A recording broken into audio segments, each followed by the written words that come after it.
dunked it. He's What done that. did he do? Look, I understand. He dunked the ball and did what he's done a million different times, and it's. What did he do? That's his second technical, so he's going to have to leave the game. Giannis Antetokounmpo ejected for staring.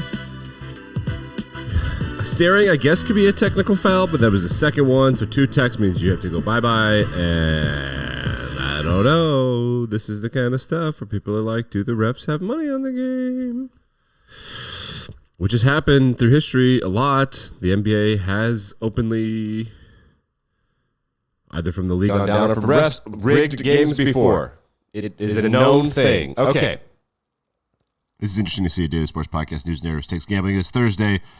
We love Thursday. Thursday Night Football is the Panthers and the Bears, and we don't care. Just remember the feeling you have in April. Well, maybe not April, June, when you're like, God, please, just something interesting. So shut up. Watch the game. Be an adult. Watch the football game. Watch the game. Okay. It's a huge, incredibly huge college football weekend. Probably. So we had the one big weekend in September, but this is probably the biggest weekend of the year. This is when things are going to be decided. There are some teams that are undefeated that have their last real chance to lose in the regular season, as far as I'm concerned. There are some teams holding on for dear life with like 1 or 2 losses that like, please, we want to stay relevant.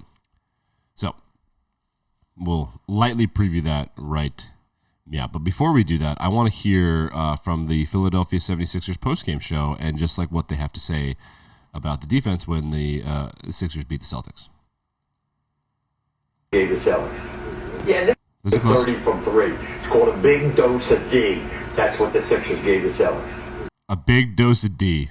That's what the Sixers gave the Celtics. That man said that on TV. Look at this face. I don't know who this guy is, but look at it. Look at it. Oh, it's Mark Jackson. Look at it. He's like, oh, God, you're going viral, son. Maybe. I don't know if it's going to go viral, but it's going to go like viral. You know what I'm saying? Tommy DeVito will start for the Giants. Yikes. A record-breaking 10 rookies have already started in the National Football League this year. I don't know how many more are left. Detroit has Hendon Hooker coming back from the ACL, and I think if they end up clinching something by week 18, you could see him. I don't know why they would start Teddy Bridgewater. That's pointless, but they are annoying like that. Check out LeBron James hugging C.J. Stroud as if he's taking credit for his career already, but C.J. likes it. C.J.'s the man. We're going to do some C.J. Stroud stuff today. It's crazy how many national championships Ohio State has won with all of the talent they've had over the last 7 years. 0. What are they doing? C.J. Stroud is so good at football. It's bananas. So let's listen to him just say what everybody in professional sports is actually thinking. Basketball players want to be football players, and football players want to be basketball players, and we all want to play baseball. Yes, exactly. That's exactly right. So C.J. Stroud has been picked by NFL media, like the people that work for the NFL Network, as their best guest for Offensive Rookie of the Year. I agree. MVP Lamar. Offensive Rookie of the Year. Offensive Player of the Year, Tyreek. Defensive Player of the Year, Myles Garrett. That's like a 2-horse race at this point. It's going to be Myles Garrett and Max Crosby as far as I'm concerned. Offensive Rookie of the Year, C.J. Stroud, easy. Defensive Rookie of the Year is going to be the closest. We had the Christian Gonzalez guy from New England got hurt, so that's going to make it a little easier. But it's going to be Jalen Carter or Brian Branch from Detroit. Comeback Player of the Year, DeMar Hamlin. Oh, but don't look now, Josh Dobbs. Josh Dobbs is an interesting candidate as far as I'm concerned. I don't know what he's coming back from, but DeMar almost died and then he's back. But he doesn't play because he's not very good. Maybe he will be good again. Maybe he's freaking out. I don't know. But Coach of the Year, Dan Campbell. Other options for that, D'Amico Ryan from Houston. That'll be the weirdest one. Coach of the Year, for sure. So it's a midseason. We're halfway through the season. Right. Peyton Manning hosting or participating in the Country Music Awards or whatever last night. And here's a joke, and the Jets clapping back. Luke, do you know the difference between Taylor Swift and the New York Jets? Taylor can sell out a stadium? You nailed it. I had you do that punchline, Luke, so I wouldn't get in trouble. Luke. So the Jets are mad because, like, they're like, we can sell out a stadium. Look at this picture. It was a joke, losers, and you suck.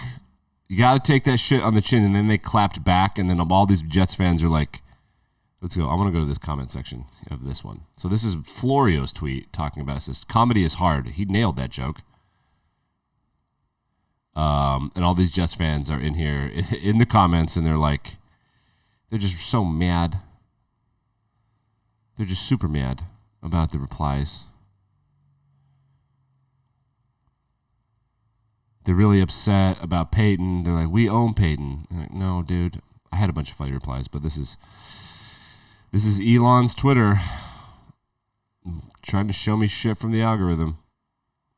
Alas, a bunch of Jet fans crying about that joke, which was funny. I thought it was funny, and then Mike Flores, the comedy's hard. That was funny. They suck.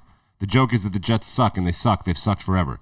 They stumbled in the playoffs one time randomly, and then remember Rex Ryan and remember Mark Sanchez, who's retired now? They suck. When you suck, you're the butt of the joke. You suck at football. Stop sucking at football. Super important news in college football.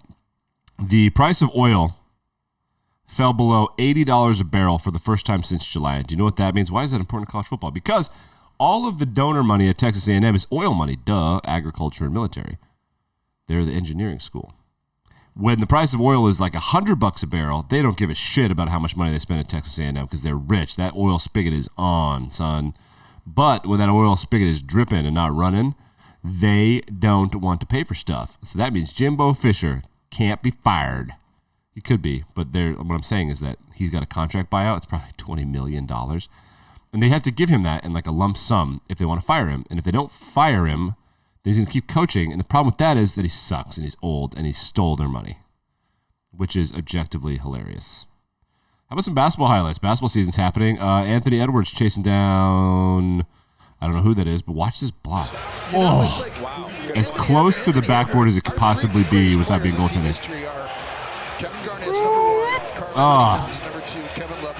You'd love to see some crazy hockey games going on last night. We're in the full swing of things. We're in November. Shouts to Victor Wembanyama, who said Madison Square Garden, it's not as big as I expected. Which is funny. We hold a lot of things really sacred in this country in sports and stuff, and then other people see it and they're like, is this what you were talking about this? And that's a good point. I think MSG is gross. It's dilapidated. It sucks. It's a horrible venue. It sucks. And it's the Garden. I don't care. When did our standards drop like something existed for 30 years, so now it's nice? Like, shut up. I hate that. The Garden sucks. It's gross. It will never not be gross. It's always been gross. It's just disgusting. Absolutely disgusting. So, should we get to Thursday Night Football? I've got some bets for you. Wait, here's Matt Ebert. Wait, so Tyson Bagent is going to play tonight, we think. During the press conference, Matt Eberflus fumbled over his words and said that he's going to be doubtful, and then he said he's going to be out, and then he said he's going to be doubtful. Okay, bro, like, there are rules against that kind of thing. I do have some bets for you. Let's check them out. Okay, so here's the situation. Carolina is a 3-point underdog against the Bears. The Bears blow. And they have Tyson Bagent. And I think that when you're Carolina, when you're a bad football team, you look at the schedule and be like, which games are the ones that we can win? And there's a bigger effort on those games. There just is. When you're a mid-level football team, you look at the games on your schedule and you think about who are the good teams we're playing and that we can show the world that we're good. So, for example, if a team is playing the Niners, the Chiefs, the Eagles, those Niners, Chiefs, and Eagles are going to get a little bit better effort. Like, oh, no, they try every game. No, it's a little different. It is. But if you're the Panthers and you've got the Bears and then you've got the Cowboys and later this year you've got the Packers and the Falcons, again, because they're in the same division, you could be like, yo, there are 3 or 4 winnable games here.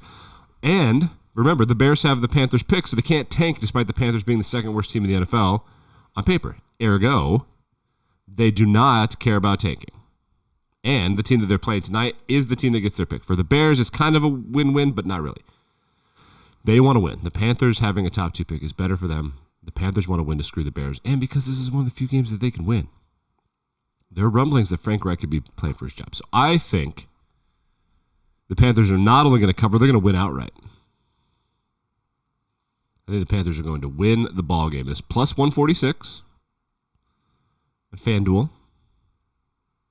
I don't know why it wants me to do parlays. What a horrible thing. I like Tyson Bagent over completions. 18.5 completions. I think he's going to complete more than that because they're going to throw it to running backs because he's not very good. I think DJ Moore is going to have over 56.5 passing yards because Tyson Bagent, when he's not throwing to running backs, is going to be throwing to DJ Moore. DJ Moore revenge game. He got traded from Carolina. I don't think it's going to go very well. And I got Bryce Young over passing yards 215 because the Bears are ass. So let's see. $5 bet on the Panthers to win 730. Good odds. I think they're going to win. There's no reason to bet them to cover. I think they're going to win. And I think they're going to win. Huge week in college football, which is great because the pro football slate for the first time all year has been arse. Pro football slate is not going to be great. It really isn't. Here's a video of James Harden being horrible at basketball to get you out of here. Back and better than ever on Friday. That's a pass from James Harden. Want to watch it again? Here comes, look at it. Threw it right to Ian Eagle. Oh my God. That might have been my greatest call in NBA history. I knew it from the second it left his hand. Let's hear the call. This rejection by Paul George. Harden, that's coming my way. I got it. Oh, James, you suck. Back and better than ever tomorrow.